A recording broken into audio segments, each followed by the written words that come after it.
देंगे और जो पेंडिंग चैप्टर्स हैं मैं उनकी वीडियोस आपको प्रोवाइड करा दूंगी, ठीक है। क्योंकि ऑप्टिक्स देखो बहुत टाइम लेगा, उसको मैं कराऊंगी तो उसमें समय ज्यादा लगेगा, और आप घर पे बैठ के खुद करेंगे तो जल्दी कर लोगे, और क्योंकि आपने पहले चीजें पढ़ी हुई हुई है। तो हम लोग सीधा क्वेश्चन डिस्कस करते हैं फिर। Yes ma'am. चलिए फिर शुरू करते हैं लेक्चर नंबर 2, क्वेश्चन नंबर 1। ये डिवीजन क्वेश्चन है, कल हम लोगों ने डिस्कस किया है बोहर मॉडल वगैरह, और ये आपका क्वेश्चन जो देख रहे हो आप, ये पिछले साल आया हुआ है। बताइए, ABCD।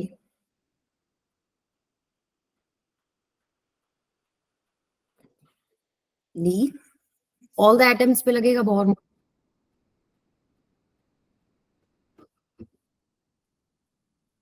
Hydrogen and hydrogen like elements नहीं बोला था हम लोगों ने, कल डिस्कस किया था, ये स्टेटमेंट बोला गया था। Hydrogen and hydrogen like elements जिसके शेल में, आउटर मोस्ट शेल में एक इलेक्ट्रॉन की हम बात करते हैं, राइट। तो आपके पास आंसर क्या आएगा इसका? बी। Yes ma'am. आते हैं, अगर मैं बात करूं हीलियम,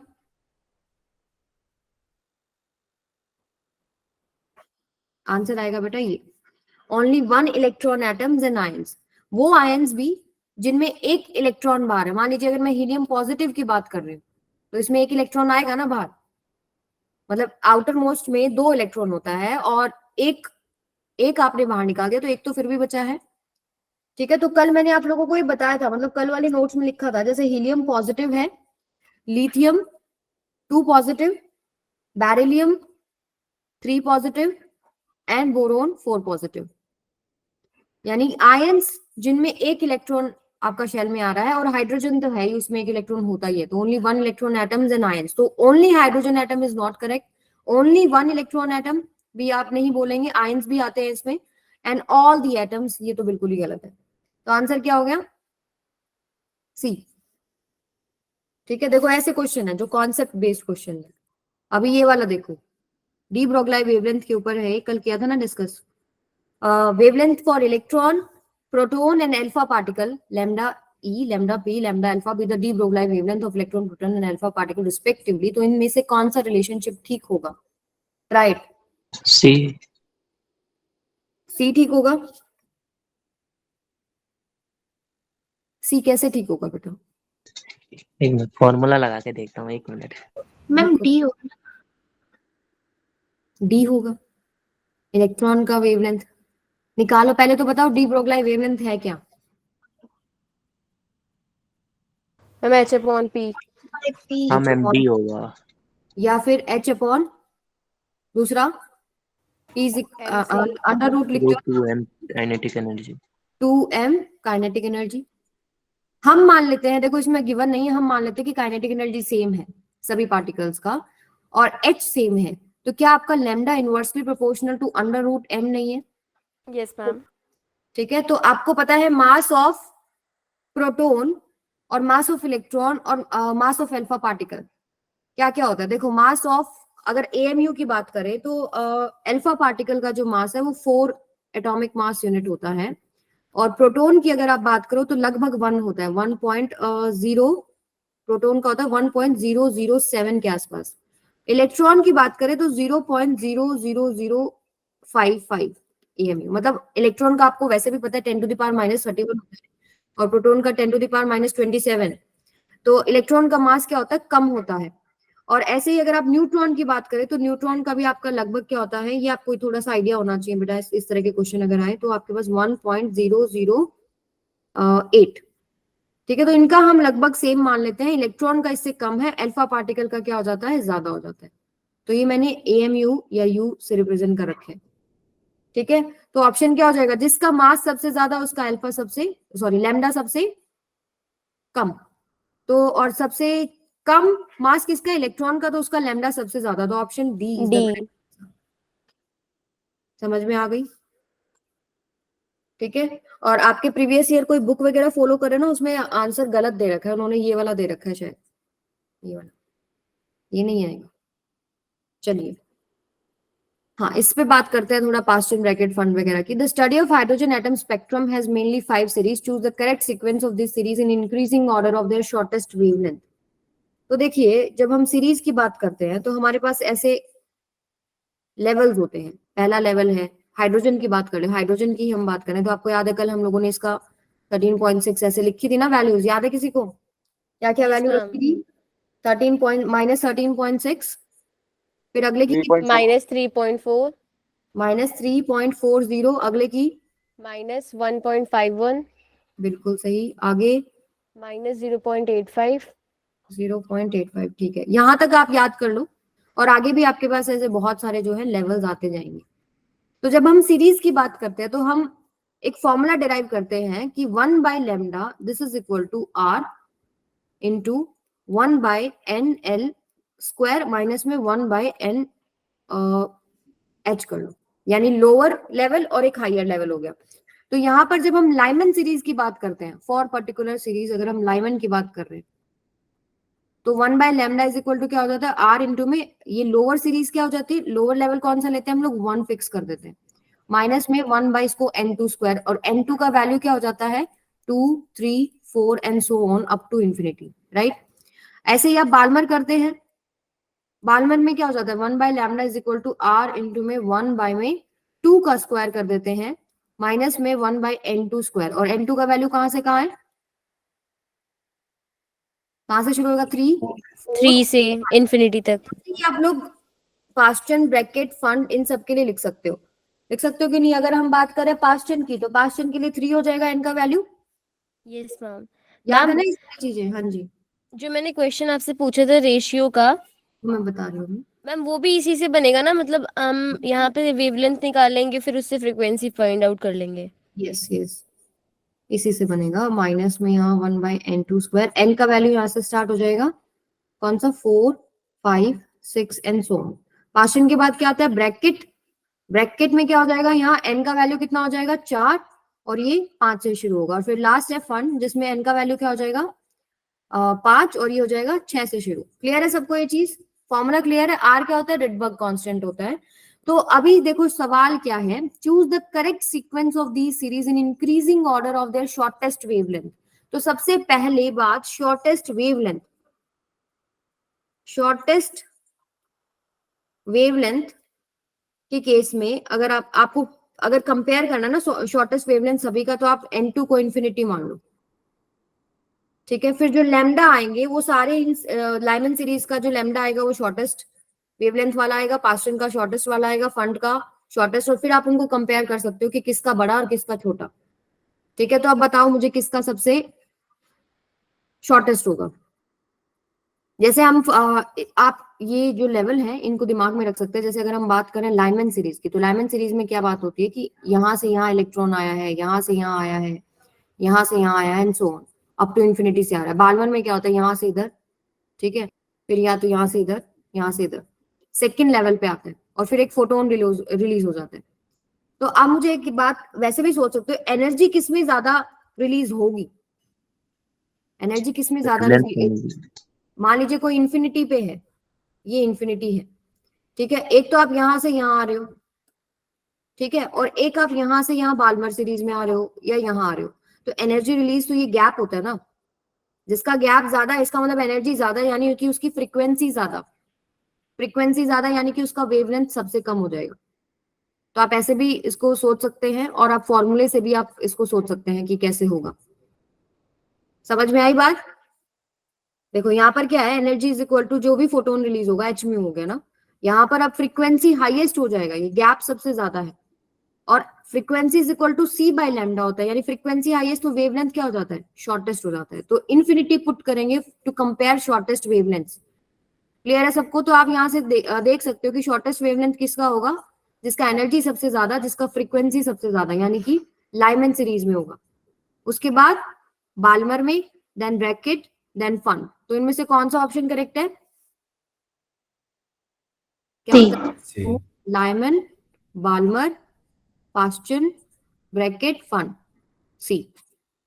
क्लियर है सबको? तो जो आप क्वेश्चन पूछ रहे थे खुशी, अब समझ में आया कि आप उसमें फ्रीक्वेंसी मैक्सिमम मिनिमम कैसे निकाल सकते हैं। मैक्सिमम तो हो गया जब इंफिनिटी आप ले रहे हो, और मिनिमम फ्रीक्वेंसी अगर आपको निकालना है तो वो भी निकाल सकते हो ना, आप उससे जस्ट नेक्स्ट लेवल ले लो, ठीक है। मैम तो बस जो हमें पुट करनी है वो N2 में ही वैल्यू पुट करनी है, जो हाँ जी, मैक्सिमम निकालना है तो इन्फिनिटी और जो मिनिमम निकालना है तो नेक्स्ट लेवल। यस, ओके ठीक है। अब करके देखना उस क्वेश्चन को, आप लोगों को भेज रखे हैं क्वेश्चन पेपर वगैरह, और नहीं निकले तो फिर मुझे बताना। चले आगे। तो ये क्वेश्चन आपका आया हुआ है लास्ट जो पेपर हुआ है, तो क्या बहुत मुश्किल क्वेश्चन आया हुआ है? कैलकुलेशन भी नहीं है, आपको बस फॉर्मूला पता होना चाहिए, कैसे कैसे आपके पास सीरीज बनती है ये पता होना चाहिए। चलिए अब बात करते हैं थोड़ा न्यूक्लियाई की। Every nuclei can be represented uniquely depending upon number of protons, जिसको हम Z से रिप्रेजेंट करते हैं, ठीक है, और नंबर ऑफ न्यूट्रॉन्स। देखिए आपके पास एक X होता है, प्रोटॉन्स यानी Z को हम यहाँ लिखते हैं, और ये आपको होता है मास नंबर। तो मास नंबर के अंदर आपके पास क्या होता है, प्रोटॉन प्लस में न्यूट्रॉन, ठीक है। तो सही लिखा है ना मैंने? यस। और ये Z जो है ये आपके पास क्या होता है, नंबर ऑफ प्रोटॉन्स ही होता है, और number of protons equals to number of electrons होता है। तो आप बता सकते हैं ना, अब नंबर ऑफ प्रोटॉन अगर Z है तो नंबर ऑफ न्यूट्रॉन्स कितना हो जाएगा बेटा, A माइनस में Z, यहाँ से P से P कैंसिल हो जाएगा ना, नंबर ऑफ प्रोटॉन ये क्या है, नंबर ऑफ प्रोटॉन, तो A में से नंबर ऑफ प्रोटॉन माइनस कर दिया तो न्यूट्रॉन ही बचेगा ना, ठीक है। फिर बात करते हैं एवरेज रेडियस क्या है न्यूक्लियस की। एवरेज रेडियस का फॉर्मूला वेरी इंपॉर्टेंट, इस पे क्वेश्चन आ सकता है, R equals to R not into में A की power 1/3, where R naught equals to क्या है 1.1 into 10 to the power minus 15 metre, ठीक है। तो यहाँ से आप देख सकते हो कि R is directly proportional to A की पावर 1/3, इसके ऊपर क्वेश्चन बनता है। क्लियर है सबको? अभी इससे रिलेटेड एक क्वेश्चन करो आप लोग। If the nucleus radius of aluminium, जिसका आपके पास मास नंबर इन्होंने दिया है 27, इज 3.6 फर्मी, और approximate nuclear radius of copper जिसका मास नंबर 64 है, इन फर्मी कितना आएगा, फर्मी में कितना आएगा? फर्मी क्या होता है 10 टू द पावर माइनस 15, ठीक है। तो आपको फर्मी में ही निकालना है। जब आप प्रोपोर्शनैलिटी, मैंने लास्ट टाइम भी आपको बताया था, जैसे अब यहाँ पर है R का value directly proportional to A की पावर 1/3 है, ठीक है। तो आपको यूनिट कन्वर्जन का रिक्वायरमेंट नहीं है जब आप डिवाइड करते हैं चीजों को। जैसे अब मैं यहाँ कर रही हूँ R1 बाय में R2, this is equal to A1 का पावर 1/3 डिवाइडेड बाय में A2 का पावर 1/3। अब कर सकते हो कि नहीं कर सकते हो? आंसर बता दो कितना आएगा। सभी बच्चे आंसर्स बताएंगे।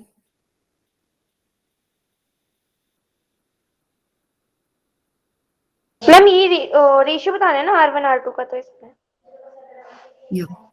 Approximate nuclear radius of copper बताना है, रेशियो नहीं बताना। तो आप अगर आपको एक रेडियस पता है तो दूसरा निकाल सकते हो ना। R1 मान लो आपको पता है और उसका A भी आपको पता है, R2 आपको निकालना और A2 आपको पता है। 3 आया आंसर। 4 क्या लेंगे इसमें? हाँ जी बेटा, मैम A2 क्या लेंगे इसमें? A2 आप लेंगे 64, A1 आप लेंगे 27, R1 आप लेंगे 3.6 और R2 आपको निकालना मैम है थर्ड आंसर, थर्ड ऑप्शन है 4.8 फर्मी। 4.8 फर्मी। सभी बच्चे जिनका नहीं भी निकला है इसको निकालें फटाफट। क्या आएगा यहाँ पर देखो, 27 का पावर 1/3 डिवाइडेड बाय में 64 का पावर 1/3, ये तो इजी है। और R1 कितना है 3 डिवाइडेड बाय में R2, इसको सॉल्व करना है बस, ठीक है। चले आगे। Yes ma'am. Yes ma'am. चलो, nuclear density. Nuclear density independent होती है आपके एटॉमिक मास से, इंडिपेंडेंट ऑफ ए, ठीक है। तो देखो आपको स्क्रीनशॉट दिखा रखा है इसमें कि कैसे आप निकाल दो। डेंसिटी होता है मास बाय वॉल्यूम, ठीक है। मास आप निकाल सकते हो, अगर एक न्यूक्लियस की बात कर रहे हो तो न्यूक्लियस में होता है प्रोटॉन प्लस में न्यूट्रॉन, ठीक है। तो जो एटॉमिक मास होता है उसमें प्रोटॉन और न्यूट्रॉन दोनों नंबर होता है ना, तो आप ए को अगर मास ऑफ प्रोटॉन से मल्टीप्लाई कर दें, क्योंकि न्यूट्रॉन का मास भी उतना ही होता है, तो आपके पास मास आ जाएगा न्यूक्लियस का, डिवाइडेड बाय में वॉल्यूम 4/3 पाई R क्यूब। इसका हम रेडियस ले लेते हैं न्यूक्लियस का, कितना है R अभी हम लोगों ने पीछे लिखा था, R का वैल्यू है R0 इंटू में A की पावर 1/3। अब आप इसको सॉल्व करते हैं ना, तो आपके पास लास्ट आंसर इंपॉर्टेंट जो चीज आपके लिए है कि वो 10⁻17 ऑर्डर का आता है। समझ में आई बात? कोई भी आप न्यूक्लियस उठा लो 10⁻17 ऑर्डर का आएगा। ठीक है, एटॉमिक मास पे या ये ए जो नंबर है इसके ऊपर डिपेंड नहीं कर रहा है। तो क्वेश्चन ऐसे बन सकता है कि आपका न्यूक्लियर डेंसिटी कितनी ऑर्डर का है, आपको 3-4 ऑप्शन दे देंगे, 10⁻17, 10⁻34, 10⁻, लेट्स से 5, तो उसमें आप आंसर टिक कर सकते हैं। 10⁻17 ऑर्डर का आता। मैम हम्म मैम जो ऊपर मास में इसने a into mass of proton किया है, a क्यों मल्टीप्लाई किया है इसको? ए देखो, आपको किसी भी चीज का डेंसिटी निकालना है तो उसका मास चाहिए होता है। आपको Yes, न्यूक्लियस का मास चाहिए। न्यूक्लियस बना किससे हुआ है? प्रोटॉन और न्यूट्रॉन से बना हुआ है। yes ठीक है, मैम। तो टोटल प्रोटॉन का मास और टोटल न्यूट्रॉन का मास ऐड कर दो तो मेरे पास किसका मास आ गया? न्यूट्रॉन का मास आ गया। अब ए क्या होता है? Number of proton plus number of neutron. Neutron. ठीक है, और प्रोटॉन और न्यूट्रॉन का लगभग मास सेम होता है ना, तो ये जो नंबर आएगा, मान लो 10 आ गए, 5 प्रोटॉन है 5 न्यूट्रॉन है, 10 आ गया, और मुझे एक का मास पता है। ठीक है, उसका मास से हमने मल्टीप्लाई कर दिया, वो आपके पास प्रोटॉन का मास से मल्टीप्लाई कर दिया, क्योंकि लगभग दोनों का सेम होता है। Okay ma'am. ठीक है, तो यहाँ आपका जो क्वेश्चन आएगा वो इस कैलकुलेशन पे नहीं आएगा, आएगा तो इस पे आएगा, क्योंकि देखो एटॉमिक जो आपके पास नंबर, एटॉमिक जो मास है ए का जो वैल्यू, ए तो यहाँ से कट जाता है ऊपर नीचे से। ठीक है, लगभग 10⁻17 का आपके पास जो है आंसर, ऑर्डर जो है 10⁻17 में आता है। आगे चलते हैं। मास डिफेक्ट क्या होता है? मास डिफेक्ट पे बहुत अच्छे अच्छे क्वेश्चन बनते हैं बेटा, आपको मिल रहे हैं, या आपके एफएसटी में भी आ रहा है, कहीं पर भी मास डिफेक्ट के क्वेश्चन तो छोड़ना ही नहीं। मुझे लगता है एक क्वेश्चन जरूर जरूर आएगा, और इसमें लास्ट में भी मैंने एक क्लिप ऐड किया है इससे रिलेटेड। तो यहाँ पे शुरू करते हैं। It has been observe that total mass of nucleons is greater than the mass of the nucleus. देखो, मास ऑफ द न्यूक्लियस अगर हम मेजर करें इसको ओवरऑल टोटल, लेट्स से आपके पास एक्स आ गया, और अगर ये जिससे बना हुआ है, यानी कि प्रोटॉन प्लस न्यूट्रॉन का मैं अगर मास ऐड कर दूं तो ये आपके पास अलग आता है।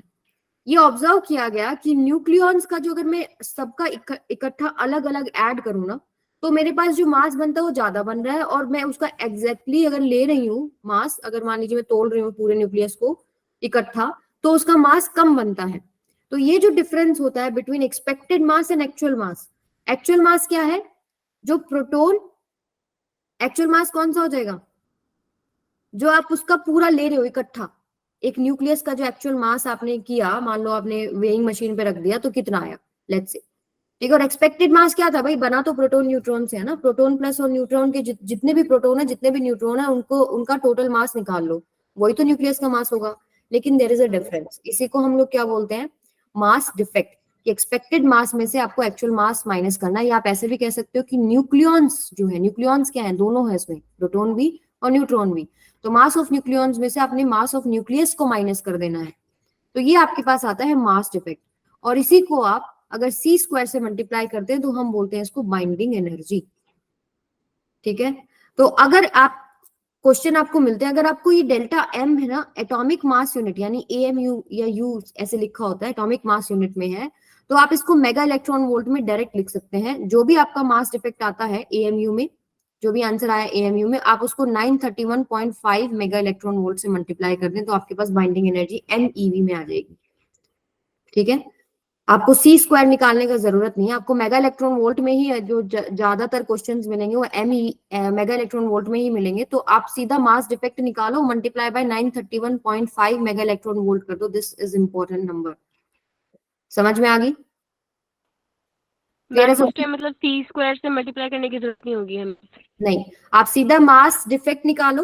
मास डिफेक्ट आपका आना चाहिए एएमयू, यानी एटॉमिक मास यूनिट में। ठीक है, ये आपकी उसके आगे लिखा होता है ऐसे यू, मान लो कुछ 5U, यानी कि 5 एटॉमिक मास यूनिट उसका मास है। तो यहाँ अगर इस तरीके से आपने टोटल सब्ट्रैक्ट करके जो आपका ये आंसर आएगा ना, इसको आप सीधा 931.5 से मल्टीप्लाई करोगे तो टोटल आंसर आपका मेगा इलेक्ट्रॉन वोल्ट में आ जाएगा।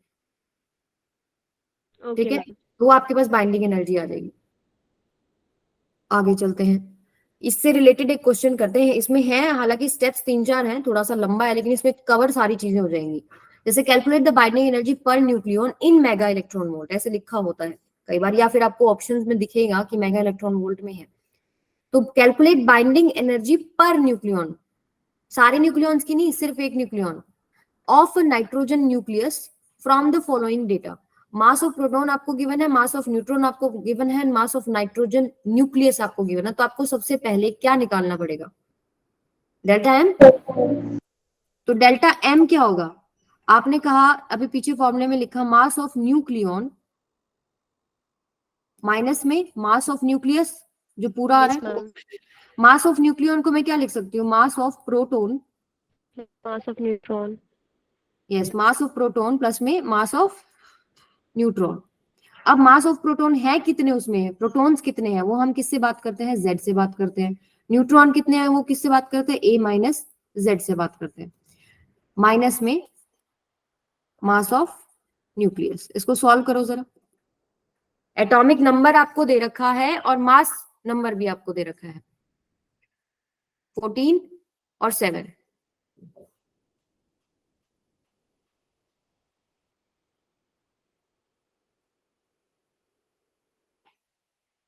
देखो कई जगह हम मास ऑफ प्रोटॉन और न्यूट्रॉन को एक जितना लिख लेते हैं, कई जगह अगर आपको वैल्यू गिवन है तो फिर हम उसको सॉल्व भी करते हैं। एग्जैक्टली इक्वल नहीं होता, वो थोड़ा सा डिफरेंस होता है। जैसे मास ऑफ प्रोटॉन आपको दे रखा है ना 1.00783 यू, मास ऑफ न्यूट्रॉन है 1.00867, मास ऑफ नाइट्रोजन 14.00307। तो इसको सभी बच्चे सॉल्व करेंगे तो ये वाला टॉपिक आपका कवर हो जाएगा पूरा।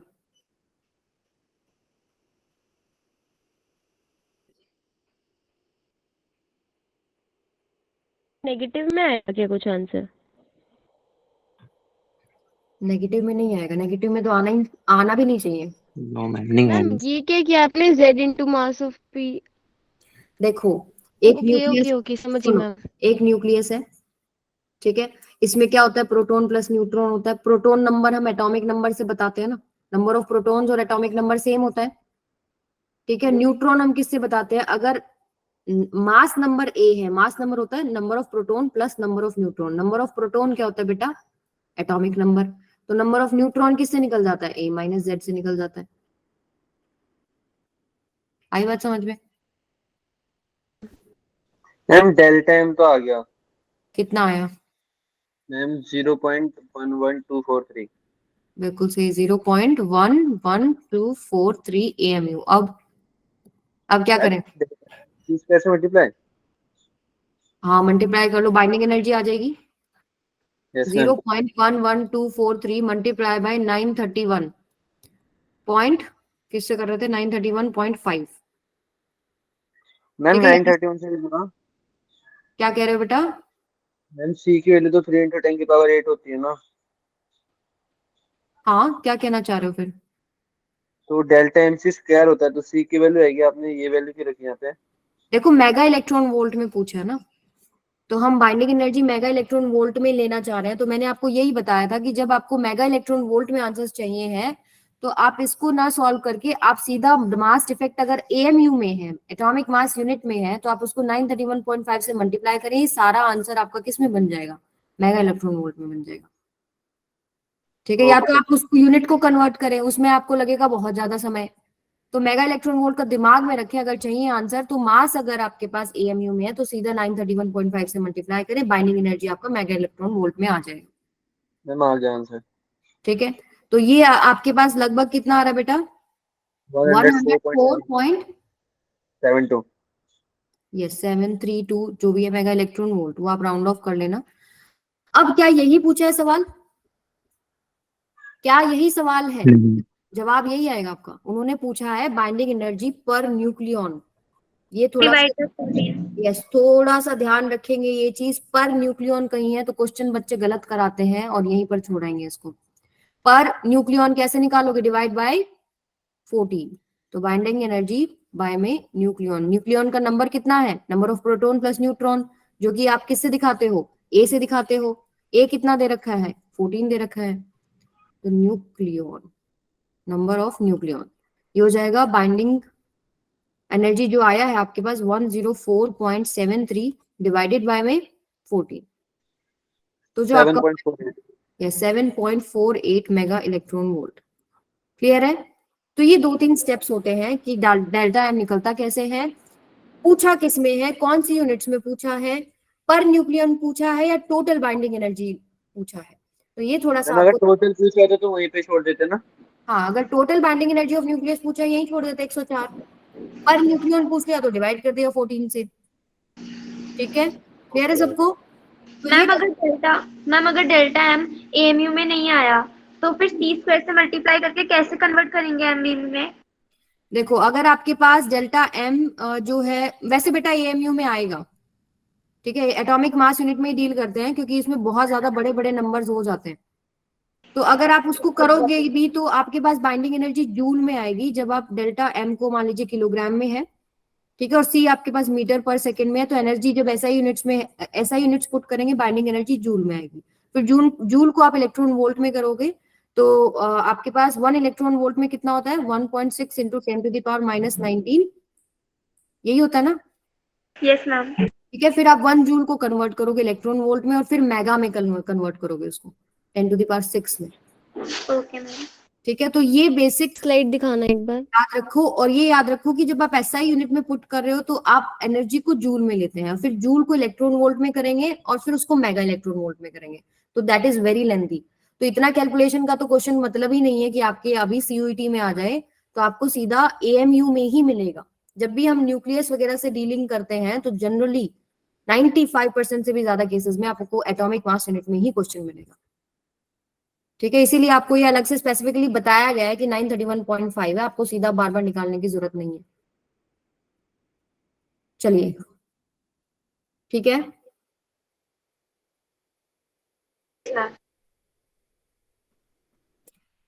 अब बाइंडिंग एनर्जी ऑफ न्यूक्लियस की अगर हम बात करें, मान लीजिए आपके पास कोई इक्वेशन है, ठीक है, आपके पास इधर क्या आता है, रिएक्टेंट, केमिस्ट्री में करते हो ना, और इधर आपके पास आ रहे हैं प्रोडक्ट। ठीक है, तो आप क्या करते हैं, binding energy of product minus में बाइंडिंग एनर्जी ऑफ रिएक्टेंट। ठीक है, और ये आपको क्या मिलती है, टोटल बाइंडिंग एनर्जी मिलती है ऑफ न्यूक्लियस। इसको मैं आपको अगर समझाऊं तो मान लो यहां पर क्या आता है, यहां पर एक न्यूक्लियस आ रहा है आपके पास, यहां पर मान लीजिए कोई भी न्यूक्लियस आ रहा है, चलो इसको एक आगे शायद क्वेश्चन लिया है हमें, हाँ ये रहा, और nuclear fusion is given by this. आपके पास ए का जो मास नंबर है 240, बी का मास नंबर 100, सी का मास नंबर 140, प्लस में सम एनर्जी आ रहा है। तो binding energy per nucleon of nucleus A B C आपको गिवन है 7.6 mega electron volt, 8.1 mega electron volt and 8.1 mega electron volt respectively. Value of Q कितना होगा, तो आप यही कॉन्सेप्ट लगाएंगे, जो बाइंडिंग एनर्जी टोटल आएगा वो कितना आएगा, इधर वाला माइनस में इधर वाला, इधर जो भी आपके पास बन रहा है ये प्रोडक्ट में माइनस में ये, तो आपके पास ये जो एनर्जी रिलीज होगा कितना रिलीज होगा, बताइए जरा कैसे करेंगे। आपको binding energy per nucleon given है, क्या गिवन है, binding energy of per nucleon A B और सी के लिए पर न्यूक्लियन गिवन है, तो टोटल बाइंडिंग एनर्जी निकल जाएगी ना इसकी, कितनी है, कैसे निकालोगे, 7.6 मल्टीप्लाई बाय में 240 कर दो, बी की कितनी हो जाएगी 8.1 मल्टीप्लाई बाय में 100, सी की कितनी हो जाएगी 8.1 मल्टीप्लाई बाय में 140। तो आपको मैंने जो बताया यहाँ पर कि आपको बाइंडिंग एनर्जी ऑफ न्यूक्लियस अगर निकालना है तो प्रोडक्ट माइनस में रिएक्टेंट कर दो। तो बाइंडिंग एनर्जी टोटल मैंने प्रोडक्ट की भी निकाल ली, टोटल मैंने रिएक्टेंट की भी निकाल ली, तो आपके पास क्या आ जाएगा, आप क्या करोगे, अब यहाँ पर ये है प्रोडक्ट आपका, बी और सी को उठाना आपको, तो 8.1 आप कॉमन ले लो, 100 प्लस में 140, ठीक है, और प्रोडक्ट में और कुछ है, प्लस में क्यू हो गया, और ये आपके पास किसके इक्वल आएगा, प्रोडक्ट माइनस में रिएक्टेंट। यहाँ पर आपके पास जो एनर्जी क्यू आएगी वो क्या आएगी, यहाँ पर आप माइनस कर दो रिएक्टेंट वाली, ये हो जाएगी आपके पास 7.6 इंटू 240। इसको आप सॉल्व करोगे तो आपके पास क्यू आ जाएगा, समझ में आया। तो जो प्रोडक्ट बन रहा है, और बार बता दो, यस, प्रोडक्ट जो बन रहा है और रिएक्टेंट जो बन रहा है, देखो अभी जो पीछे वाला क्वेश्चन किया हम लोग बाइंडिंग एनर्जी की बात कर रहे थे, न्यूट्रॉन प्रोटॉन उसकी इनसाइड की, तो इनसाइड में भी हमने कुछ ऐसा ही किया था कि भाई हमारे पास प्रोटॉन प्लस न्यूट्रॉन का कितना बन रहा है, माइनस में आपने क्या कर दिया न्यूक्लियस वाला, तो वो मास डिफेक्ट आ गया। तो उसके बाद आपने उसको बाइंडिंग एनर्जी में कन्वर्ट कर लिया कि टोटल न्यूक्लियस का बाइंडिंग एनर्जी कितना है। अब हम इक्वेशन पे जब हम लगा रहे हैं तो आप क्या करेंगे, जब जैसे इक्वेशन गिवन है, इन्होंने पूछा कि क्या पूछा हुआ है, वैल्यू ऑफ क्यू पूछा हुआ है कि एक ये अगर न्यूक्लियाई, ये एक न्यूक्लियाई हो गया, ठीक है, ये एक न्यूक्लियर फिजन का डेटा आपको गिवन है, ये एक न्यूक्लियस है, ये न्यूक्लियस टूटा, ये 2 में बन गया, प्लस कुछ एनर्जी निकल गया, तो जो जिसमें टूटा इसका जो टोटल एनर्जी है उसमें से आपने ये अगर माइनस कर दिया प्रोडक्ट का, ठीक है, तो जो एनर्जी निकलेगा वो निकाल सकते हो कि नहीं निकाल सकते हो? 120 आया है, लेट मी चेक, हाँ जी 120 मेगा इलेक्ट्रॉन वोल्ट, ठीक है। तो मैम फिर वो तो क्लियर है मैम, फिर आपने ये ए बी सी इक्वल्स में ये क्या कर रखा है?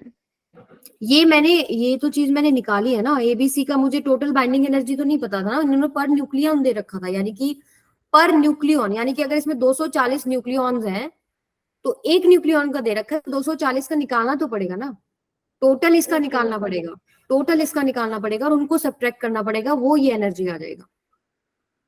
तेरा सबको ये तो 120 मेगा इलेक्ट्रॉन वोल्ट बनेगा।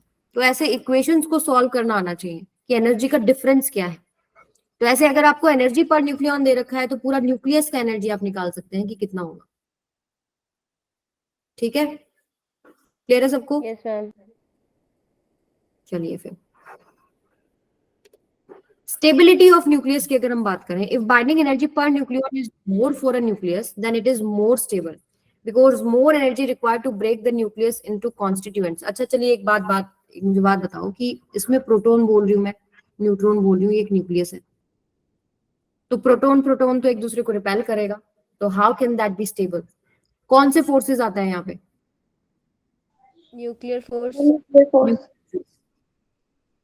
न्यूक्लियर फोर्सेस की कुछ प्रॉपर्टीज है, मैंने एक जगह लिखी भी थी। एक तो आपके पास ये शॉर्ट रेंज फोर्स है, 10⁻⁻15 मीटर के आसपास तक ये लगता है। दूसरा ये कि चार्ज पे डिपेंड नहीं करता, इंडिपेंडेंट ऑफ चार्ज होता है, इंडिपेंडेंट ऑफ चार्ज ये होता है।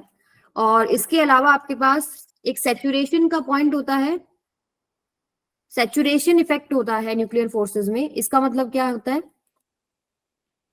सैचुरेशन इफेक्ट का मतलब होता है कि जो ये कोई भी एक न्यूक्लियन है ये अपने आसपास के न्यूक्लियन तक असर करता है, ऐसे नहीं है कि दूर जो न्यूक्लियन बैठा है उसके ऊपर असर कर रहा है, ठीक है। तो ये एक सैचुरेशन इफेक्ट इंपॉर्टेंट जो आपके लिए है वो ये इंडिपेंडेंट ऑफ चार्ज है।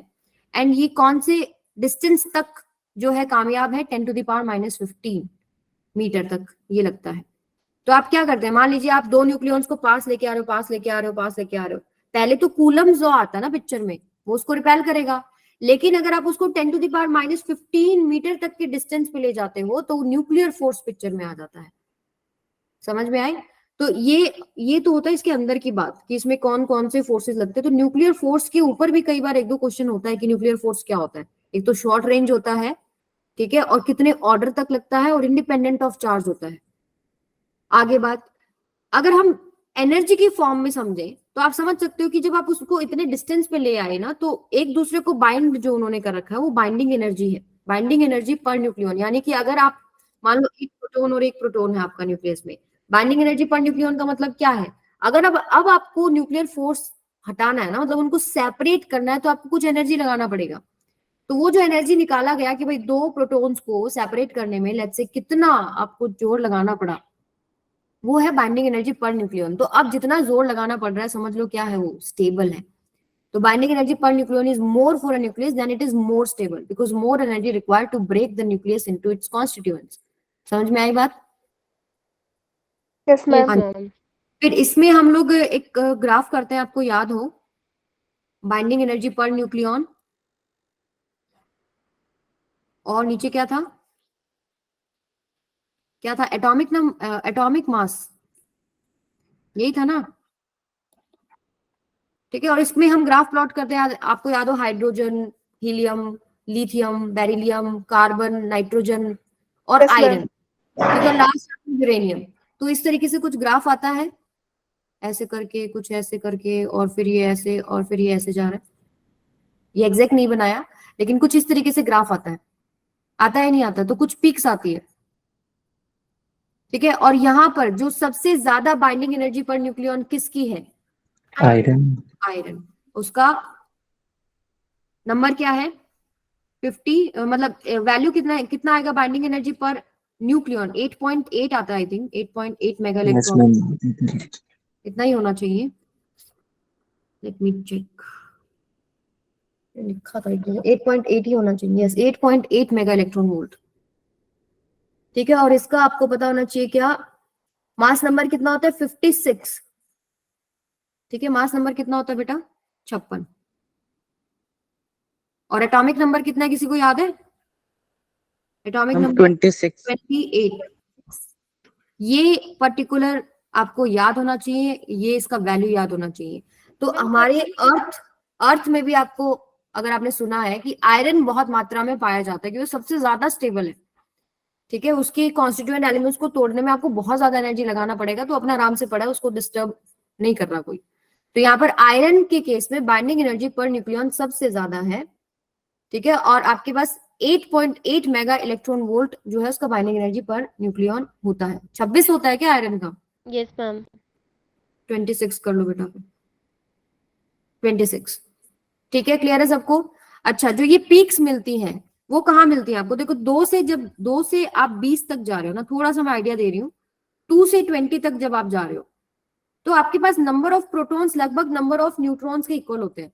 तो नंबर ऑफ प्रोटॉन और नंबर ऑफ न्यूट्रॉन का जो रेशो होता है, न्यूट्रॉन टू प्रोटॉन रेशो जो होता है, उससे भी आप आइडिया लगा सकते हो कि वो चीज स्टेबल है या नहीं है। तो 20 तक जब आप जा रहे हो तो वो स्टेबल है, क्योंकि आपको याद हो कि कार्बन अगर आप बात करो तो एटॉमिक नंबर 20 होता है, मास नंबर 40 होता है। तो आप देखो प्रोटॉन और न्यूट्रॉन का नंबर सेम है।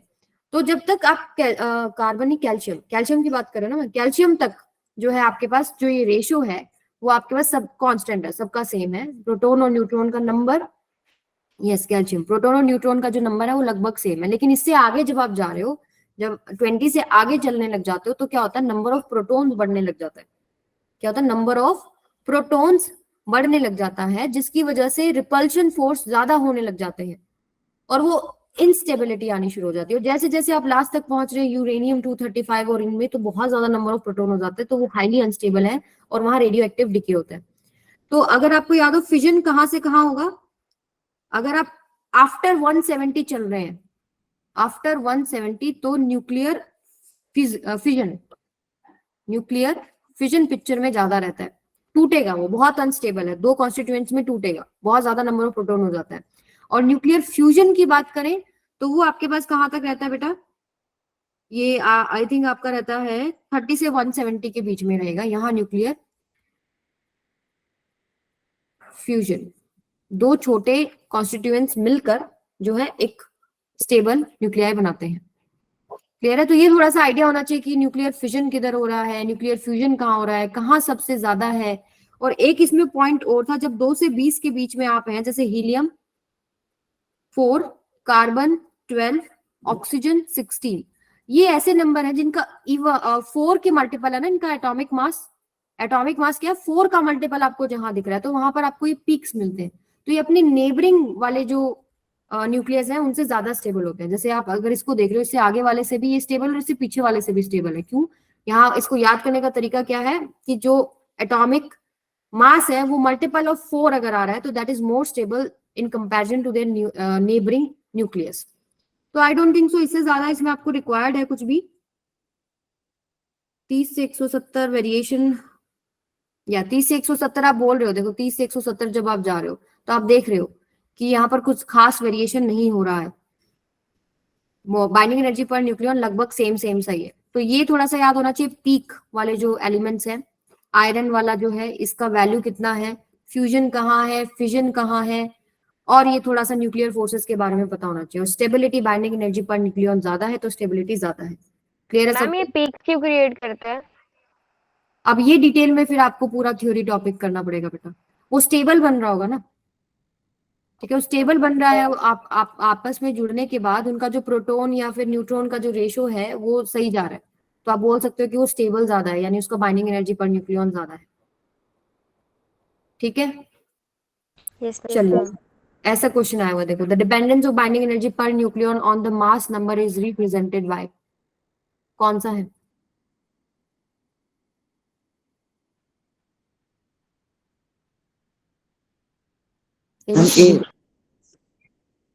ए। आपका ग्राफ ऐसा देखो, लगभग एग्जैक्ट नहीं, उन्होंने थोड़ा ये बना के दिखा दिया आपको। ठीक है, आपको पता है स्टार्टिंग में ये ऐसे इंक्रीज हो रही होती है, छोटे न्यूक्लियॉन्स जो है वो अनस्टेबल हैं, फिर धीरे धीरे उनका जो स्टेबिलिटी बढ़ रही है फिर दोबारा से डिक्रीज होनी शुरू हो जाती है। ठीक है, तो आपके पास ये जो है इसका आंसर आएगा, और ये आप इस नंबर से भी समझ सकते हो, ये आयरन की बात कर रहे हैं।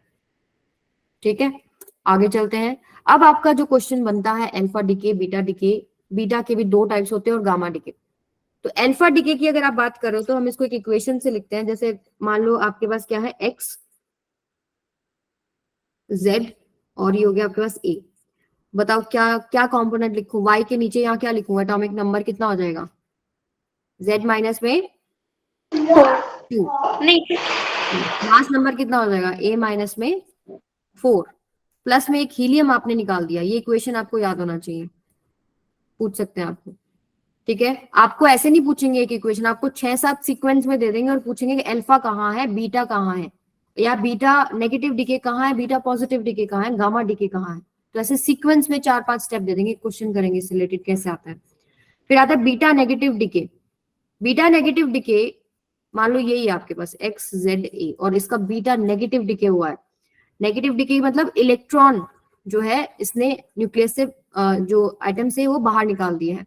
तो इलेक्ट्रॉन कैसे निकलेगा? न्यूक्लियस से, सॉरी, ये जो डिके हो रहा है रेडियो एक्टिव डिके न्यूक्लियस से निकला है। कैसे बना वो इलेक्ट्रॉन, पहले तो ये देखने की बात है। जब आपके पास न्यूट्रॉन एक प्रोटॉन प्लस एक इलेक्ट्रॉन में ब्रेक होता है। न्यूट्रॉन के ऊपर अगर आप चार्ज की बात करें 0 है, इसके ऊपर 1 होता है, इलेक्ट्रॉन के ऊपर -1 होता है। ठीक है, तो अगर आप चार्ज की बात भी करें तो जब भी आपके पास ये इस तरीके से न्यूट्रॉन इलेक्ट्रॉन में कन्वर्ट हो रहा है, देखो ये इक्वेशन याद होना चाहिए बेटा, एक न्यूट्रॉन प्रोटॉन प्लस इलेक्ट्रॉन में कन्वर्ट हो रहा है। तो अब यहाँ पर चेंजेस क्या क्या होंगे? ये आपके पास कौन सा डिके है? बीटा नेगेटिव, ऐसे भी दिखाते हैं इसको, बीटा नेगेटिव डिके है। ठीक है, तो अब यहाँ पर मुझे बताओ कि जब एक न्यूट्रॉन टूटा प्रोटॉन और इलेक्ट्रॉन में, तो प्रोटॉन बढ़ने से क्या एटॉमिक नंबर 1 से नहीं बढ़ गया?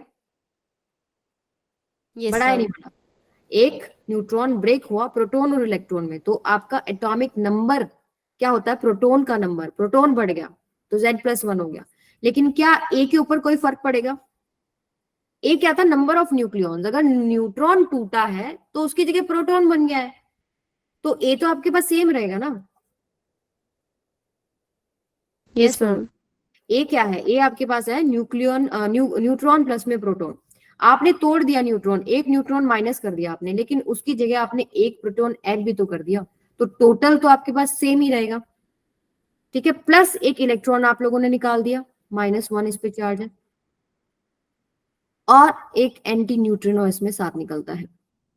अब क्या होता है, एक्चुअली वो अनस्टेबल होता है, और वो दो मान लीजिए टूट रहा है, एक इलेक्ट्रॉन में और एक और डॉटर न्यूक्लियाई बन रहा है, तो वो ये जो एक्स्ट्रा जो एनर्जी होती है वो इन दोनों में शेयर हो जाती है। ये इलेक्ट्रॉन और ये एंटी न्यूट्रिनो कुछ एक्स्ट्रा एनर्जी जो थी वो ले जाता है। ये थोड़ा हैवी होता है, इस वजह से इसका काइनेटिक एनर्जी कम रहता है। काइनेटिक एनर्जी मोस्टली ये दोनों पार्टिकल्स ले जाते हैं, ये थोड़े हल्के होते हैं। समझ में आया? अब बात करते हैं हम लोग बीटा पॉजिटिव डिके की, x Z A. Beta positive में क्या होता है? एक प्रोटॉन किस में कन्वर्ट होता है? Neutron plus positron. ठीक है, इस पे चार्ज कितना है? 0, इस पे चार्ज होता है 1, तो बैलेंस है ना चार्ज। एक प्रोटॉन टूटता है, तो अब यहां बताओ क्या क्या चेंजेस आ जाएंगे। एक प्रोटॉन टूट गया, प्रोटॉन तो कम हो गया, एक न्यूक्लियॉन के अंदर एक प्रोटॉन टूटा मतलब नंबर, एटॉमिक नंबर डिक्रीज हो गया बाय 1। तो पर ए के ऊपर कोई फर्क पड़ा? प्रोटॉन टूटा तो एक न्यूट्रॉन बन गया। Yes ma'am. क्या ए क्या था आपके ये पास? एज इट इज रहेगा। न्यूट्रॉन प्लस में प्रोटॉन। अगर प्रोटॉन ब्रेक कर दिया, -1 कर दो, तो एक न्यूट्रॉन बढ़ भी तो गया, तो दोनों टोटल क्या है? अगेन 0। तो एटॉमिक मास नंबर जो है वो उसमें कोई बदलाव नहीं हुआ।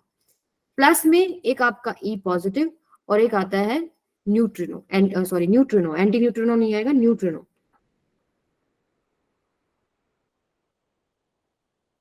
ठीक है, तो ये इक्वेशन याद होना चाहिए। जिस भी न्यूक्लियाई के अंदर लग रहा है कि प्रोटॉन ज्यादा हो रहा है तो न्यूट्रॉन प्लस पॉजिट्रॉन में टूट जाता है। जिस भी न्यूक्लियाई में ऐसे लग रहा है कि नंबर ऑफ न्यूट्रॉन्स का रेशियो ज्यादा हो रहा है, सॉरी नंबर ऑफ न्यूट्रॉन ज्यादा हो रहा है, तो प्रोटॉन में टूट जाता है। अब ये आप इसको कैसे देख सकते हो, आप न्यूट्रॉन टू प्रोटॉन रेशियो देख सकते हैं। कोशिश आइडियली ये सिचुएशन होना चाहिए कि न्यूट्रॉन का नंबर प्रोटॉन के इक्वल होना चाहिए, तो वो स्टेबल होता है। अगर नंबर ऑफ न्यूट्रॉन बढ़ रहा है या नंबर ऑफ प्रोटॉन बढ़ रहा है तो वो अनस्टेबिलिटी की तरफ जा रहा है। तो न्यूट्रॉन बढ़ रहा है तो एक प्रोटॉन प्लस इलेक्ट्रॉन में टूट जाता है, प्रोटॉन बढ़ रहा है तो एक न्यूट्रॉन प्लस पॉजिट्रॉन में टूट जाता है। समझ में आया? तो ये जो इक्वेशन है बेटा, इसके ऊपर काफी क्वेश्चन बन सकते हैं, ये पता होना चाहिए कि कैसे कैसे ये कन्वर्ट हो रहा है। समझ में आ गई बात? ठीक है, इसी को आप लोग क्या बोलते हैं, बीटा नेगेटिव जब एक इलेक्ट्रॉन में टूटा, और इसी को बोलते हैं आप बीटा पॉजिटिव जब वो पॉजिट्रॉन में टूटता है। और गामा एमिशन में क्या होता है बेटा, गामा एमिशन में फोटोन रिलीज हो जाता है, फोटोन रिलीज। और फोटोन का ना मास है ना चार्ज है, तो ये जो आपके पास एक्स जेड है, जेड और ए है, ये ऐसे का ऐसा ही रहेगा, प्लस में आपके पास एक फोटोन आ गया। फोटोन के केस में इनका नंबर में कोई चेंज नहीं होगा, तो गामा एमिशन में कोई चेंज नहीं है। समझ में आगे सारे डिके, इससे बाहर कोई डिके नहीं आने वाला है। अल्फा डिके है, बीटा डिके है, बीटा में 2 डिके हैं, एक आपके पास इलेक्ट्रॉन वाला, एक पॉजिट्रॉन वाला। अगर हद से ज्यादा क्वेश्चन उन्होंने पूछ लिया तो एक और टॉपिक है, वो मैं इस क्वेश्चन के बाद कराती हूँ। If the nuclear decay given below, ये एक न्यूक्लियर डिके दिखा दिया आपको, एक्स वाई बी बी ये बन रहे हैं, पहले ये बना फिर ये बना फिर ये बना।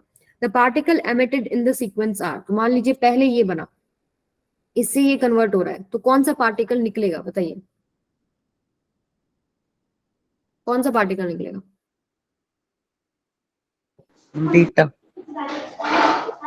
जहां पर आपके पास +1 हो रहा है या -1, Z+1 Z-1, तो आप बोलेंगे कि बीटा डिके है। अगर उन्होंने बीटा प्लस बीटा माइनस ऐसे करके लिखा हुआ है तो आप स्पेसिफिक बताएंगे, जैसे +1 अगर हो रहा है इसका मतलब क्या है, यहाँ देखो +1 बीटा अगर नेगेटिव। यस, आपके पास एक इलेक्ट्रॉन रिलीज हो गया यानी बीटा नेगेटिव आ गया। अगर -1 हो रहा होता तो आप बोलते एक पॉजिट्रॉन जो है रिलीज हो गया। तो यहाँ पर अब ऐसा कुछ तो इन्होंने बोला नहीं है, तो आपके पास सिंपली बीटा, यानी पहला तो हो गया बीटा, सेकंड क्या होगा, Z+1 से Z-1 हो गया अल्फा। अल्फा। यस, यहाँ पे 2 का चेंज आ गया ना, जब आपको Z-2 दिख रहा है टोटल, ठीक है, तो कितना हो गया ये। और ऊपर भी देख सकते हो ए आपके पास क्या है, ए में 4 जो है यूनिट कम हो गया, तो ये आपके पास क्या हो जाएगा, एक अल्फा पार्टिकल। और थर्ड क्या है, गामा। गामा, क्योंकि Z- का Z-1 है और A-4 का A-4 है, तो आपके पास गामा। कर लोगे अभी, ऐसे क्वेश्चन आसान यस है, मैम। फन टाइप क्वेश्चन है, बस थोड़ा पता होना चाहिए किसमें क्या हो रहा है। इसके मैम एक बार अलावा, बीटा वाला बता दो। हाँ जी बेटा, मैम बीटा वाला प्रोसीजर कैसे हुआ है बताओ। बीटा वाला कैसे हुआ, देखो आप पहले बात तो देखो कि Z से Z+1, Z से Z+1 हो या Z से Z-1 हो, दोनों केसेस में आप बोलोगे बीटा डिके है। मैम हाँ जी, मैम अल्फा में तो Z-2 होता है ना। Z- एटॉमिक नंबर जितना है उसमें से 2 जाना चाहिए। यहाँ पर एटॉमिक नंबर Z जो आपके पास है Z+1 है, Z+1 से Z-1 क्या डिफरेंस करना जरा, 2 ही तो आ रहा है। ओके मैम, ठीक यस है। मैम। ठीक है, Z+1 से Z-1 होने का मतलब क्या है, पहले तो वो 0 हुआ फिर वो एक और आगे गया, तो 2 डिफरेंस करके देख लेना, ऐसे आपको कंफ्यूजन हो, दोनों का डिफरेंस करके देख नहीं लेना। मैम, आ गया, समझ में हो गया। ठीक है, और कौन पूछ रहा था मेरे से, यस, तो यहाँ Z+1 Z-1 दिख रहा है आपको, बीटा डिके होगा Z से Z+1, Z से Z+1 या Z से Z-1। अब +1 है तो समझ लो इलेक्ट्रॉन निकला है, और Z-1 है तो समझ लो पॉजिट्रॉन निकला है। क्लियर है अभी? गामा में आपके पास जो Z है वो Z का Z रहेगा, जितना भी जो वैल्यू है, Z-1 है तो Z का Z-1 का Z-1 है, A-4 है तो उसका A-4 ही है, तो कोई चेंज नहीं हो रहा ऊपर नीचे। ठीक है, इससे भी चेक कर सकते हो आप बीटा डिके को कि A का कोई चेंज नहीं है। ठीक है, अब एक और क्वेश्चन, हाँ जी, अल्फा। अल्फा जिसमें Z जो एटॉमिक नंबर है उसमें 2 का बदलाव होना चाहिए, और जो आपके पास मास नंबर है उसमें 4 का बदलाव होना चाहिए। ठीक है, तो इसका आंसर पहला क्या था, बीटा, फिर सेकंड क्या था आपके पास, अल्फा, एंड देन गामा। ये अब एक और टॉपिक है इलेक्ट्रॉन कैप्चर वाला, पढ़ा हुआ है? इलेक्ट्रॉन कैप्चर पढ़ा है बेटा? मैम सुनो जरा, एक न्यूट्रॉन जब प्रोटॉन में बदलता है तो एक ही तरीके से बदलता है जो इक्वेशन लिखा हुआ है, न्यूट्रॉन बदला प्रोटॉन प्लस में इलेक्ट्रॉन। लेकिन एक प्रोटॉन इस तरीके से बदलता है, पहला एक प्रोटॉन ऐसे बदलता है कि न्यूट्रॉन प्लस पॉजिट्रॉन में चेंज हो गया। लेकिन एक तरीका और है कि प्रोटॉन एक इलेक्ट्रॉन को कैप्चर कर लेता है और आपके पास क्या बनता है, एक बनेगा न्यूट्रॉन। प्रोटॉन जो है ये प्लस है, ये इलेक्ट्रॉन, ये आपके पास एक न्यूट्रॉन बनता है। ठीक है, तो अब ये होता कैसे? जैसे मान लीजिए मैंने एक एग्जांपल लिया था आप लोगों के लिए, कहाँ लिख दिया मैंने, एक एग्जांपल ले लीजिए। आपके पास है बेरिलियम, बेरिलियम है और ये है 4, ये है 7, तो मुझे बताना नंबर ऑफ प्रोटॉन कितना होगा? Ma'am 4 yes. Number of neutron कितना होगा? 3 3 3 तो यहाँ पर देखिए नंबर ऑफ न्यूट्रॉन कम है, प्रोटॉन ज्यादा है, प्रोटॉन कन्वर्ट होगा। अब प्रोटॉन कन्वर्ट होने का तरीका ये भी है कि वो एक न्यूट्रॉन प्लस में पॉजिट्रॉन में बन जाए, और प्रोटॉन का कन्वर्जन का एक और तरीका है, वो होता है ये। अब इसमें क्या होता है, जैसे लेट्स से ये न्यूक्लियस है आपका, इसमें आपके पास 4 प्रोटॉन है, 3 न्यूट्रॉन है और इधर इलेक्ट्रॉन घूम रहा है आउटर शेल में। ठीक है, तो ये क्या करता है, ये जो एक आपके पास प्रोटॉन है वो इस इलेक्ट्रॉन को कैप्चर कर लेता है। जैसे ये इसको कैप्चर करेगा, इन दोनों के कॉम्बिनेशन से क्या बनेगा, एक न्यूट्रॉन प्लस में, ये आप ऐसे लिख सकते हो न्यूट्रिनो। ठीक है, तो जैसे कैप्चर करेगा तो आपके पास क्या आएगा, प्लस चार्ज, इस पे माइनस चार्ज, एक न्यूट्रॉन बन गया ना, बना नहीं बना? समझ में आया? तो ये भी एक तरीका होता है कैप्चरिंग। अब क्या होता है, जैसे ही इसको कैप्चर करेगा, वो हमारा चीज ठीक है, हमारे पास न्यूट्रॉन प्रोटॉन बैलेंस हो गया, फिर एक होल क्रिएट हो जाता है। यहाँ जहां से एक इलेक्ट्रॉन कैप्चर हुआ, यहाँ एक होल क्रिएट हो गया। तो आउटर इलेक्ट्रॉन से क्या होता है कि कोई आउटर शेल से क्या होता है कि इलेक्ट्रॉन उठ के यहाँ आ जाता है। जैसे ही वो एक्साइटेड स्टेट से लोअर स्टेट में जाता है, एक फोटोन रिलीज हो जाता है और वो एक्स रेज की फॉर्म में रिलीज होता है, एक्स रेज रिलीज होती है इलेक्ट्रॉन कैप्चर के अंदर। समझ में आई बात? तो अगर इससे रिलेटेड कोई क्वेश्चन आ जाए तो पता होना चाहिए कि आउटर शेल से एक इलेक्ट्रॉन कैप्चर हुआ, फिर एक न्यूट्रॉन बनता है। ठीक है, और जब वो कैप्चर होता है तो वहां होल क्रिएट होता है, होल की जगह दूसरा इलेक्ट्रॉन होता है और बाहर एक्सरे निकलती है। ठीक है, तो अब कोई इससे ज्यादा इससे रिलेटेड कोई क्वेश्चन आएगा नहीं। ठीक है, ओके मैम। सारे डिकेज हो गए हमारे यहाँ पे। अब ये क्वेश्चन करते हैं, देखो ये क्वेश्चन है सीयूईटी का, इसमें थोड़ा सा मैं चेंज कर देती हूँ, बीटा नेगेटिव डिके कीजिए, क्योंकि बीटा नेगेटिव बीटा पॉजिटिव दोनों केस में neutron to proton ratio different आएगा। ठीक है, तो beta negative decay, the ratio of neutron to proton क्या होगा? देखो बीटा नेगेटिव की सिंपल सी कहानी है कि एक न्यूट्रॉन टूटा था, प्रोटॉन प्लस में इलेक्ट्रॉन, राइट? यही था ना? तो आपके पास वहां पर क्या हो रहा था, नंबर ऑफ प्रोटॉन्स बढ़ रहा था, राइट? और नंबर ऑफ न्यूट्रॉन्स घट रहा है। Yes ma'am. तो रेशियो पूछा है न्यूट्रॉन टू प्रोटॉन, क्या होगा ड्यूरिंग द प्रोसेस, क्या होगा? मैम कम होगा। डिक्रीज होना चाहिए, कांस्टेंट क्या कह रहे हो बेटा? डिक्रीज होना चाहिए मैम। डिक्रीज होना चाहिए बेटा। ठीक है, क्लियर है सबको? तो बीटा मैम एक बार और नेगेटिव, बताना। देखो क्या हो रहा है, एक ये बोल रहे हैं कि बीटा डिके प्रोसेस हो रहा है, तो रेशियो पे क्या असर आएगा, जो भी मान लो एक्स वाई जेड रेशियो था पहले न्यूट्रॉन टू प्रोटॉन का, अब क्या होगा बेटा, न्यूट्रॉन एक प्रोटॉन और इलेक्ट्रॉन में जा रहा है, तो यानी नंबर ऑफ न्यूट्रॉन तो कम हुआ ना, एक न्यूट्रॉन Yes, ma'am. घटा और एक प्रोटॉन बढ़ा, तो एक नंबर अगर नीचे आप बढ़ा रहे हो और ऊपर कम कर रहे हो तो पूरा रेशियो तो डिक्रीज कर रहे हैं ना। ठीक है, रिमेन्स अनचेंज नहीं बोलोगे, अभी कोई जरूरी नहीं है कि इनिशियली दोनों का नंबर सेम हो, कोई जरूरी नहीं कि नंबर ऑफ न्यूट्रॉन और नंबर ऑफ प्रोटॉन इनिशियली आपके पास जो था वो 1 था, और फिर अगर मान लीजिए उसमें नंबर ऑफ एक एक प्रोटॉन एक एक न्यूट्रॉन जो है वो कम ज्यादा है और वो निकल गया तो आपके पास वो 1 हो जाएगा, ऐसे नहीं होता। ठीक है, क्लियर है सबको? Yes ma'am. ओके, ये क्वेश्चन आपका प्रीवियस ईयर क्वेश्चन ही है। अब थोड़ा सा हम बात कर लेते हैं 10 minute radio active decay. This is the last topic of nuclei. In topic से बाहर मुझे नहीं लगता कुछ आने वाला है। जो भी प्रीवियस ईयर क्वेश्चन है वो उठाओ और सारे कर लो, बात खत्म।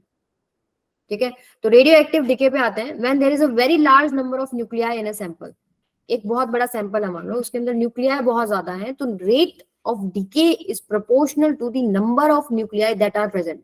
तो उस समय पर, उस पर्टिकुलर टाइम पर जो डिके होगा, जो टूटेंगे, तो वो आपके पास किसके प्रोपोर्शनल है, उस टाइम जो न्यूक्लियाई प्रेजेंट है। तो minus dn/dt is proportional to n। Number कम होगा ना, इसलिए नेगेटिव साइन लिखा हुआ है भाई। चेंज इन न्यूक्लियाई, पहले मान लो 100 था, अब 80 हो गया, तो न्यूक्लियाई का कितना चेंज हुआ, फाइनल माइनस इनिशियल करते हैं, डिवाइडेड बाय में चेंज इन टाइम। ये प्रोपोर्शनल किसके हैं, n के। ठीक है, न्यूक्लियाई डिक्रीज हो रहे हैं इसलिए हम नेगेटिव साइन लगाते हैं। तो उस समय पर कितना डिके होगा वो डिपेंड करता है कि उस समय पर कितना न्यूक्लियाई है। तो इसको हम सॉल्व करते हैं, प्रोपोर्शनलिटी साइन को हटाते हैं, तो आपके पास डिके कांस्टेंट आ जाता है। इस साइन को हम इधर ले जाते हैं और फिर हम इंटीग्रेट करते हैं। तो आपके लिए जो इंपॉर्टेंट है वो ये है, इंटीग्रेट करके ये इक्वेशन आता है। ये आपको क्या बताता है, एन नॉट है number of parent nuclei at T is equal to 0, यानी इनिशियली कितना न्यूक्लियाई था वो आता है एन नॉट। टी को 0 पुट करोगे एन नॉट आ जाएगा। और नंबर कितना सर्वाइव करा एट पर्टिकुलर टाइम टी, कितना सर्वाइव, यानी उस समय कितने नंबर ऑफ न्यूक्लियाई है वो सर्वाइव कर गए ना, राइट, वो बच गए जो सर्वाइव कर गए। कितने सर्वाइव कर गए, वो जो टी टाइम पुट करोगे उस समय पर आपको पता लग जाएगा कितने न्यूक्लियाई सर्वाइव कर रहे हैं। तो ये आपको इक्वेशन पता होना चाहिए। क्लियर है सबको, एनी प्रॉब्लम? मैम आगे चलते हैं। अब आता है क्वेश्चन आएंगे हाफ लाइफ पे। हाफ लाइफ आपको नाम से समझ में आ रहा है, जब जितने भी पेरेंट न्यूक्लियाई थे वो आधे हो जाए, 50% हो जाए अपने ओरिजिनल नंबर से, वो समय जो लेगा वो क्या होता है, हाफ लाइफ। तो हाफ लाइफ अगर आप देखें तो ये जो फॉर्मूला था इसमें मान लीजिए जो अगर आप यहाँ पर टी हाफ पुट कर देते हैं, यहाँ पर आप पुट कीजिए टी हाफ, एन की जगह क्या पुट करोगे कि आपके पास उस समय पर कितने वैल्यू है, हाफ लाइफ के टाइम पे कितना वैल्यू है, एन नॉट बाय में 2। अगर आप इसको सॉल्व करते हैं तो आपके पास ये फॉर्मूला आता है, T half equals to log of 2 by में लैम्डा।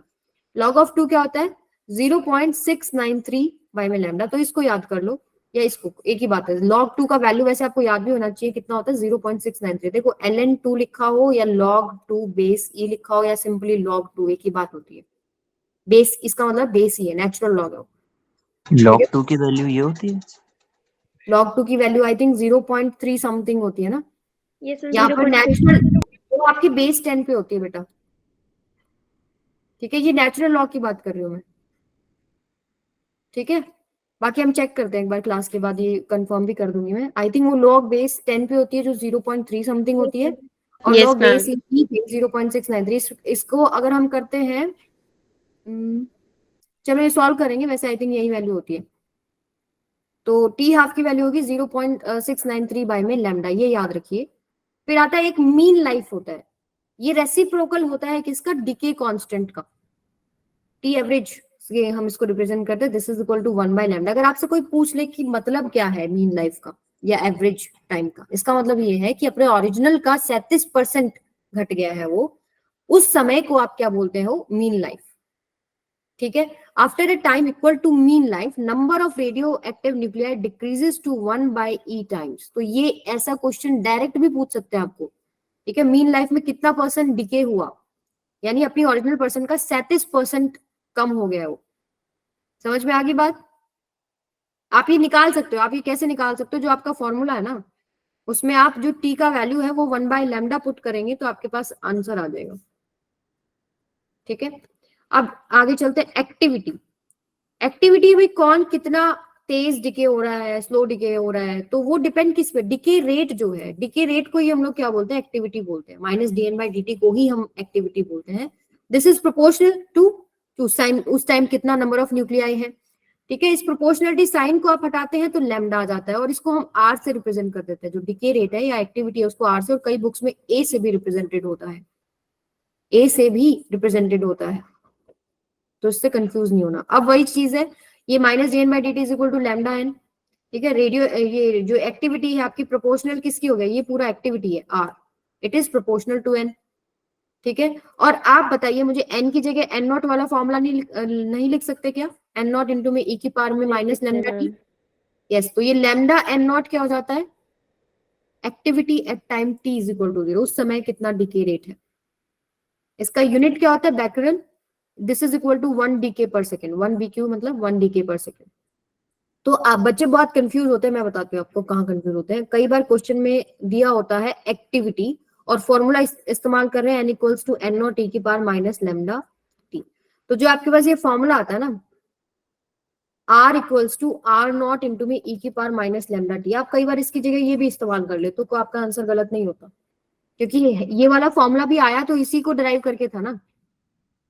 तो डिके रेट की जगह आप कई बार उस समय कितना नंबर ऑफ न्यूक्लियाई है वो भी आप रख सकते हो। दोनों को हम कई बार इंटरचेंज करके यूज कर लेते हैं।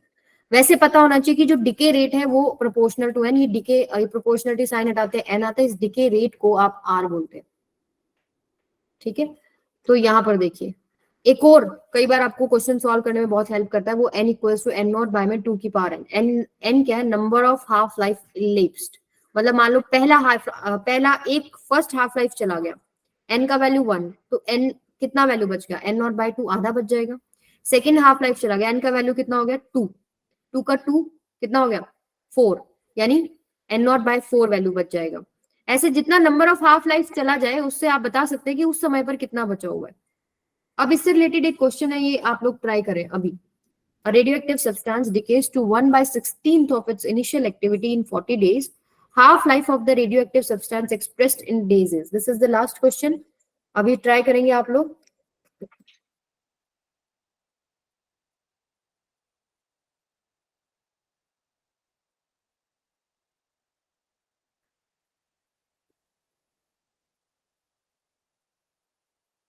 हाँ जी, log 2 बेस 10 का वैल्यू 0.301 ही होता है बेटा। log 2 log 3 का वैल्यू भी पता होना चाहिए आपको। log 3 का बताऊं, मैं भूल गई।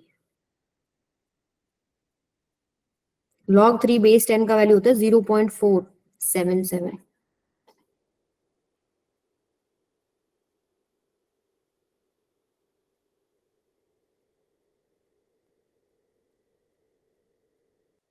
यस, और log बेस ई का होता है 0.693147।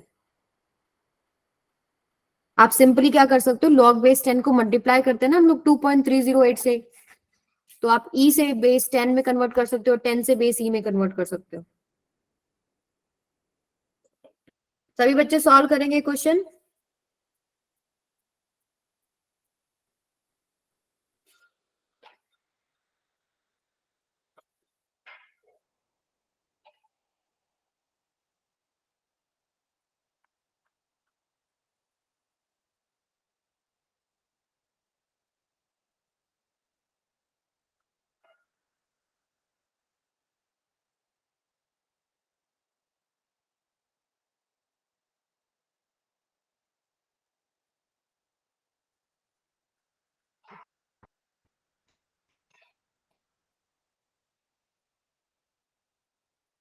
देखो जो ऊपर फॉर्मूला लिखा हुआ है ना, आप उससे भी कर सकते हो और एक्टिविटी वाला जो फॉर्मूला है उससे भी कर सकते हो, दोनों से आंसर सेम आएगा। कर रहे हो कि नहीं सॉल्व, आवाज आ रही है? Yes ma'am. कई बार मुझे लगता है कि मेरा नेट चला गया है।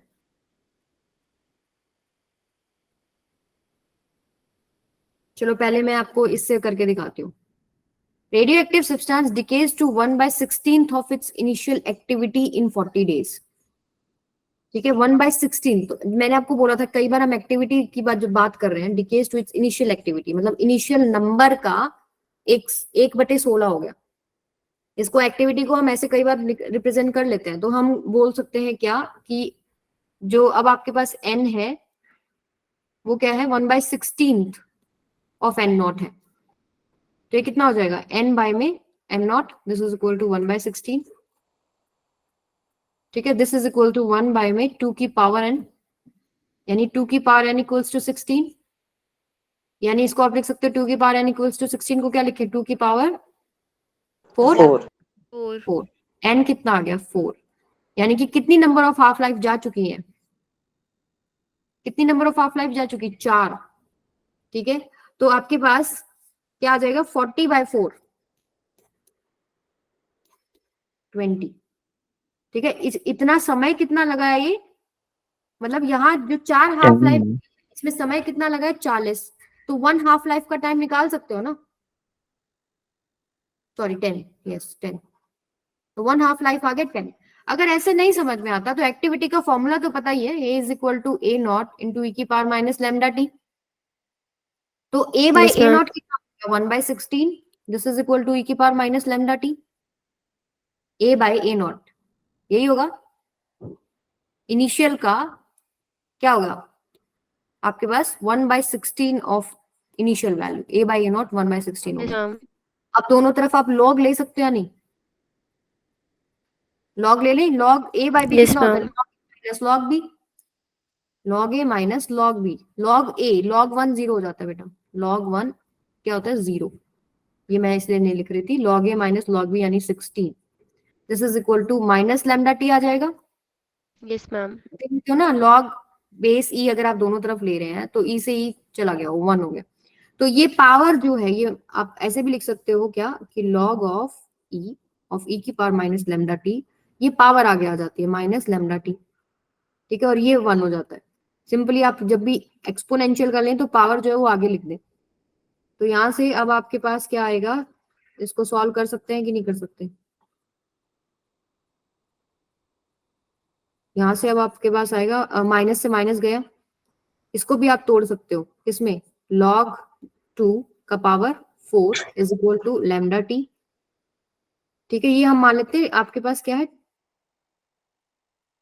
ठीक है ठीक है। तो यहां से अब आप देखो क्या आ जाएगा आपके पास, 4 log 2, this is equal to lambda t, और आपके पास एक फॉर्मूला होता है टी हाफ का, टी हाफ का क्या फॉर्मूला होता है, 0.1693 अपॉन लैम्डा। यस, तो log 2 में भी होता है ना, log 2 बाय में lambda is equal to t half, ठीक है, ये आपके पास हो गया, ये आप यहां आप लिखोगे, सेकंड लिखो, मैम वो N2 होता है। हाँ टाइम, IN. सॉरी, ठीक है ठीक है, टाइम में ये टाइम देख रही थी, इसको क्या पुट करना है, टाइम आप पुट करेंगे क्या, ये 1/16 वैल्यू कौन से समय की बात कर रहे हैं, 40 दिन में हुआ ना, राइट, तो यहां पर आप 40 पुट करेंगे, तो आपके पास 4 log 2 this is equal to lambda into 40, ठीक है, तो यहां से log 2 बाय में lambda this is equal to कितना हो जाएगा 10, और log 2 बाय लैम्डा ही तो टी हाफ है, तो टी हाफ निकल गया ना फॉर्मूले से भी। देखो क्या मैं कहाँ कंफ्यूज हुई, मैं यहाँ कंफ्यूज होगी, टाइम टी क्या है, हमेशा मैं यहीं पर कंफ्यूज होती थी और आज भी मैं वही हो जाती हूँ कि ये जो आपको वैल्यू मिल रही है वो उस समय पर मिल रही है ना, जिस समय की आप बात कर रहे हो, तो यहाँ पर आप टी अगर 40 पुट कर रहे हो, उस समय पर ए का वैल्यू ए नॉट बाय में 16 है, यहाँ पर आपने पुट कर दिया, ए नॉट से ए नॉट कैंसिल हो गया, फिर दोनों तरफ आप सॉल्व करोगे, टी की वैल्यू क्या पुट करोगे 40, और फिर मैंने ये फॉर्मूला ही बना लिया, एग्जैक्ट यही बन रहा है, log 2 बाय लैम्डा ही बन गया, या लैम्डा निकाल के पुट कर दो, एक ही बात है, लेकिन मुझे log 2 वगैरह वगैरह कुछ निकालना नहीं है, मैं सीधा फॉर्मूला बनाया और ये आंसर आ गया, या फिर आप इस मेथड से भी कर सकते हो, मेथड नंबर 1, 10 आ रहा है ना, हाँ जी 10 आ रहा है ना, हाँ 10 ही आ रहा है, तो मेथड 1 इज इजी, अगर आपको पता है कि कितना वैल्यू पहुंच चुका है उस पर्टिकुलर टाइम पे इनिशियल का, तो आप सीधा इसको निकालें, अगर आपको हाफ लाइफ अगर निकालना है तो आप ये वाला मेथड यूज करें, ये आपका टाइम बचाएगा, निकल इससे भी जाएगा। तो ये क्वेश्चन केमिस्ट्री वाले तरीके, केमिस्ट्री वाला कौन सा तरीका है, पहला कि दूसरा, पहला, दोनों ही नहीं है। दोनों ही नहीं है, अच्छा वो आपकी मर्जी है जिससे भी आप निकालते हो, लेकिन इससे रिलेटेड क्वेश्चन जो है हाफ लाइफ पे, मीन लाइफ पे, इस तरीके के आ सकते हैं, अगर मतलब अगर ठीक ठाक पेपर बनाओ तो आना चाहिए। एक और कर लेते हैं, फॉर न्यूक्लियर आज से रिएक्शन, पहले ये टॉपिक कहाँ थे? कहाँ थे बेटा, करे नहीं आपने, ये तो कर, ये कटा हुआ था आपके सिलेबस में, यस मैम। अच्छा कोई नहीं, अब आ सकता है, अभी इसको अच्छे से कर लेना। फॉर न्यूक्लियर रिएक्शन, इसमें 2-3 क्वेश्चन भी कर लोगे ना तो इसमें बहुत डिफिकल्ट तो क्वेश्चन आएगा नहीं सीयूईटी में, तो ये एन वगैरह टी हाफ पे और इन सब के ऊपर ही आएगा, तो 5-6 क्वेश्चन अगर आपको मिलते हैं तो कर लो, और प्रीवियस ईयर में कोई है तो वो भी कर लो, और 1-2 मैं देखती हूँ मेरे बुक में है जो स्निप में मैं लगा दूंगी। ये करिए, फॉर न्यूक्लियर रिएक्शन कौन सा आंसर इनमें से फिल इन द ब्लैंक में आएगा,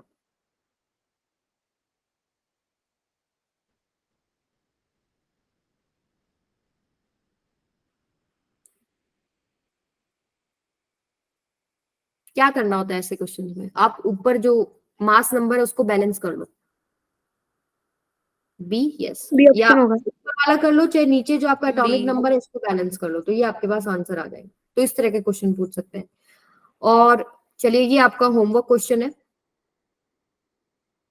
वैसे आप देख लीजिए, एक्टिविटी एट ए गिवन इंस्टेंट, ये पूछा क्या है? एक radio active sample at A given instant, number of active nuclei n है एंड डीके कांस्टेंट लैम्डा है। तो पहला हम लोगों ने ये चीज किया है ना कि आपके पास जो एक्टिविटी है that is equal to lambda n। कराया नहीं कराया तो फॉर्मूला ये है, तो पहला जो इक्वेशन है वो करेक्ट है, इसमें इनकरेक्ट आपको बताना है। करा है या नहीं? First is correct. Second, decay lambda क्या है? Decay proportional, decay probability per unit time for a nucleus, ये भी ठीक है। लास्ट भी ठीक ये है। गलत है। सी गलत है। सी क्यों गलत है? क्योंकि अगर आप 1/लैम्डा टाइम इंटरवल के ऊपर देख रहे हो कि एक्टिव न्यूक्लियाई कितना है, तो एन का फॉर्मूला होता है एन नॉट ई की पावर माइनस लैम्डा टी, और आपने टी क्या पुट करना है? माइनस लैम्डा इंटू 1/लैम्डा। तो लैम्डा से लैम्डा कैंसिल, तो आंसर आना चाहिए एन नॉट बाय में ई, पर ये इन्होंने दे रखे एन इंटू में 1 माइनस 1/e, तो इसलिए ये वाला गलत है। ठीक है, और ये वाला भी चलो बता दो, ये आपका सीयूटी में आया हुआ है। Variation of number of undecayed nuclei with the time is best represented bye.